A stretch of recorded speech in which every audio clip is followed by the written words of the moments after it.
Hey, McGann, welcome back from the weekend. It's Mr. Lohn, and I'm excited to start a new week of read alouds with you. This week's read alouds also coincide with us starting book checkout, which, as I record this now, went absolutely awesome this morning. So for me, the first days that the students start to check out books is like a mini holiday because it's just so cool to see the excitement about reading, the excitement about picking out a title that maybe a student has been waiting for since last year, and just to see everybody get back into the reading mode is pretty cool. So to go along with that, I'm going to read a story that I do with my KM1 classes pretty much every year, but just in case everybody wants to see it, here is today's read aloud called Winston the Book Wolf, and it is my favorite cover of all time.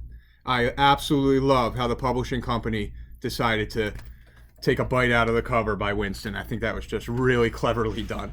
All right, here we go. Winston the Book Wolf.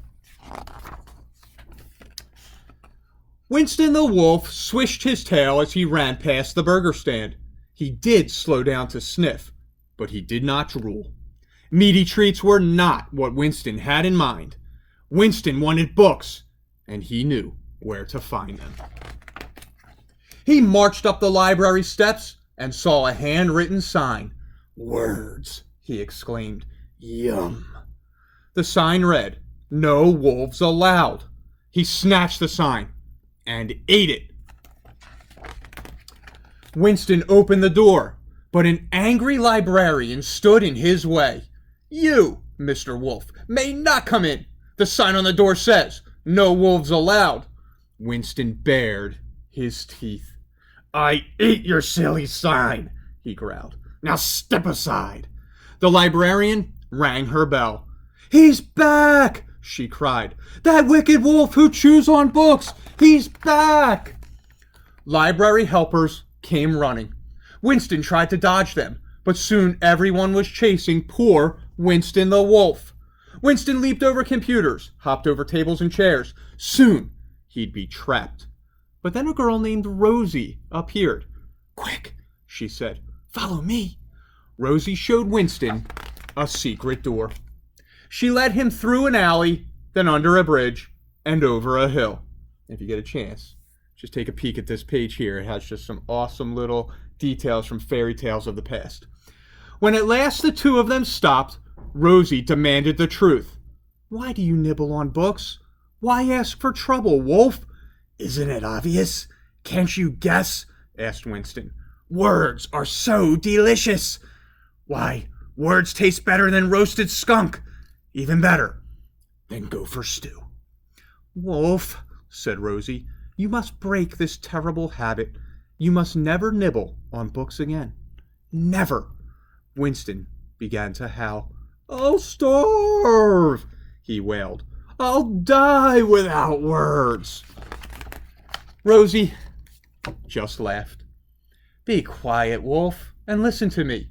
You do not have to chew on a book to taste the wonderful words inside. Words taste even better when you eat them with your eyes." Winston squinted at Rosie. "Is this a trick? Can this be true?" "Trust me," said Rosie. "Sit down. You and I are going to have lessons." So each afternoon, Rosie read stories to Winston. She taught him to sound out the words. Winston caught on fast. He learned to eat words with his eyes, which is to say, Winston learned to read. The hungry wolf ate all sorts of words, sweet and juicy words, like sunset and swoosh and rambunctious. He wolfed down words like trickle, icicle, and pickle. To him, they tasted like clean spring rain. His favorite words rhymed with crunch, punch, and munch and lunch. Winston read Rosie's books until he knew them all by heart, and then Winston said to Rosie, "I must have a new stack of library books."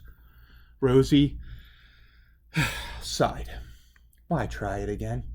You know they'll block the door. The sign says, 'No wolves allowed.' And that means you." "I'll never give up on books," he declared. "Never." And then Winston smiled. Do you suppose your grandmother's clothes might fit a wolf?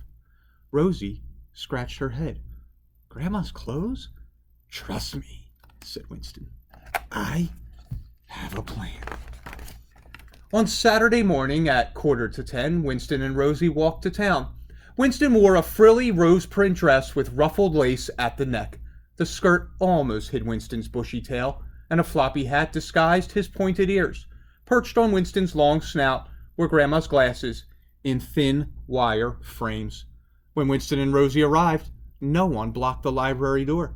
Winston stuck his snout inside and breathed in the musty, dusty smell of books. The librarian jumped to her feet and stared. That Grandma looked familiar. Rosie marched right up to her. I'd like you to meet Granny Winston, she said. She needs a library card so she can check out books, and she'll gladly read at story time. The children will love her tales. Winston nodded. I'll read to the children all day long, if you like. And so, week after week, Granny Winston read stories to children. If anyone noticed the sharp white teeth, no one complained. And if at times the hem of Granny's skirt seemed to twitch and sway, no one revealed the secret. Winston the Wolf, or Granny, so-called, never lost his taste for words. Words were always his favorite treat. And I love how they're reading the book that we're reading right here. Clever illustration. A note to the reader. If your story lady wears long skirts and floppy hats, she may be a wolf in disguise, a lover of words, a gobbler of books. Please be very kind. For me. So I hope you enjoyed that. And again, I think it was a fun way to start off the week, especially the week where we're getting books into everyone's hands. Have an awesome night. I'll see you back here for our next read aloud tomorrow. Take care.